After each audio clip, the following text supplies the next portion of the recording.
दाऊ साधुछि जलवायु परिवर्तन। लगातार वर्षा जोगु उजुड़ी जाइछि लिचु चाष। मुंडरे हाथ देई बसिचंती चाषी। कृषि प्रधान देवगढ़ जिल्ला रे उष्म आर्द्र जलवायु पई जिल्लार बहु अंचल लिचु चाष पई उपयोगी। सेथिपई चाषी माने लिचु चाष पई आग्रह प्रकाश करी बहु अर्थ व्यय करी लिचु बगीचा करुछंती। मात्र गत केते वर्ष हेबो जलवायु परिवर्तन कारणरू वर्तमान चाषी माने लिचु चाषरू मुह फेराइबा पई बाध्य हेलेनी। देवगढ़ जिल्ला रे धान चाष परे फल चाष उपरे चाषी विशेष गुरुत्व प्रदान करिथांती। जिल्लार विभिन्न प्रांतरे धान चाष परे तरभुज, लिचु, आंब और कमला चाष उपरे गुरुत्व देई चाष करुथिबा चाषी लाभान्वित होइथांती। देवगढ़ जिल्लार बारकोट ब्लॉक और तिलेईबणी ब्लॉक रो कला, कंटापाली, तुसुला, बड़बाहाल, वैष्णवपाली, डंगापाल, कुरेईबाहाल, गैलो अंचलर प्राकृतिक परिवेश उष्म आर्द्र जलवायु कारणरू उक्त अंचल लिचु चाष बेस सहायक होइथाए। मात्र गत किछि वर्ष हेला जलवायु परिवर्तन हेबा कारणरू धीरे धीरे लिचु उत्पादन कमिबारे लागिछि। आग बहुत इनकम होता 2 लाख पाखापाखि इनकम होता किंतु वर्तमान गत वर्ष तो बहुत पूरा फसल पूरा लिचु डैमेज गला सी आसला भी नहीं। ए वर्ष बिल्कुल जीरो हो गला इनकम। चौथ वर्ष बिल्कुल करी नहीं सब आसे फल तो बहुत कम आसला जहाँ पूरा नष्ट हो गला। ये लगातार वर्षा लिचु आमर अच्छी गोटे जगार 40टा गछ आ गोटे जगार अच्छी 10टा गछ से मध्य आमर वार्षिक आय केते करंते लिचुरे लिचुरे आगु 70-80 लक्ष एमती आसूला। वर्तमान सेटा कमी कमिकी 50-60 को आसला। गत वर्ष 12 आसला। ए वर्ष पूरा जीरो आसी फूल नहीं कि फल नहीं।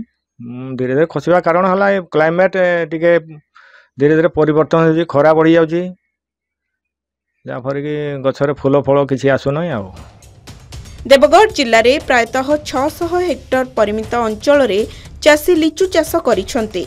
मात्र लिचु चाष होइथिबा अंचलर जलवायु परिवर्तन कारणरू लिचु गछरे जेतिकी फलर संभावना थिला चाषी माने आशा करी सेतिकी लिचु चाष करिथिले किंतु तांकर सेही आशा धूलिसा थेबारे लागिलानी। पूर्वरु उक्त अंचलर चाषी लिचु बगीचारू वार्षिक 1 लाख टंका आय करुथिबा बेले ताहा एबे 12,000 को खसी आसीचे।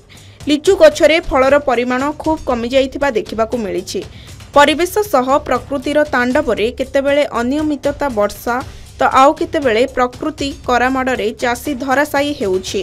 तेबे चाषींको आय वर्षकु वर्ष खसुथिबारु वर्तमान केतेक चाषी लिचु चाषरू विमुख होई लिचु गछकु नष्ट करी सेही स्थान रे विकल्प चाष पई मन स्थिर करुथबा जणा पड़िछि।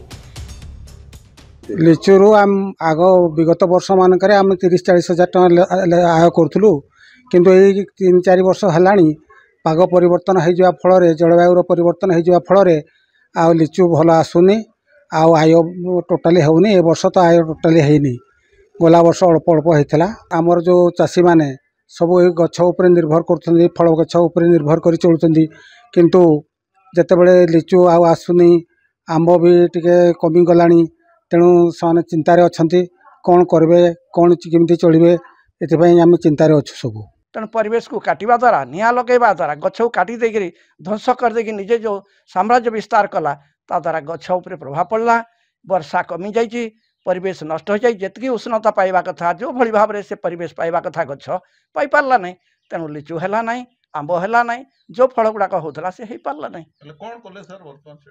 आमे जदि परिवर्तन हम मनुष्यर मन परिवर्तन हम पूर्व परी प्रकृति की सम्मान देव एवं परिवेश को बजाय रखिब ताले आमर पूर्व परी पुणी अवस्था फेरी आसीब एवं सही पूर्व अवस्थार फल लिचु आंब आदि आम जहाँ पाउलु से पाई पारबु शांति रही पारबु। प्राकृतिक परिवेश असंतुल हेबा कारणरू दिनकू दिन लिचु चाषरे आर्थिक क्षति संभावना बढ़ी चलिथिबा बेले प्राकृतिक परिवेश असंतुल हेबा कारणरू दिनकू दिन लिचु चाषरे आर्थिक क्षति संभावना बढ़ी चलिथिबा बेले परिवेश जदि परिवर्तन न हुए ताहेले चाषी निश्चित भावे लिचु चाषर विकल्प चिंता करिबा पई बाध्य हेबे। ए संपर्क रे परिवेशविद ललित मोहन साहूଙ୍କ मतामत लोडिबारु से कहिसंती वर्तमान परिवेश परिवर्तन होईछि। नियमित भावे सठिक ऋतु आसुनाही सेथिपाई एभली स्थिति सृष्टि होईछि। वर्तमान समय आसीछि परिवेश को नियंत्रण करिबा पाई। नूतन जंगल सृष्टि करिपारले जाई परिवेश सुरक्षा रे एहा सहायक होई परिबो बोली मत प्रकाश करिसंती। देवगढ़ अनुज प्रधान रिपोर्ट के न्यूज ओडिशा।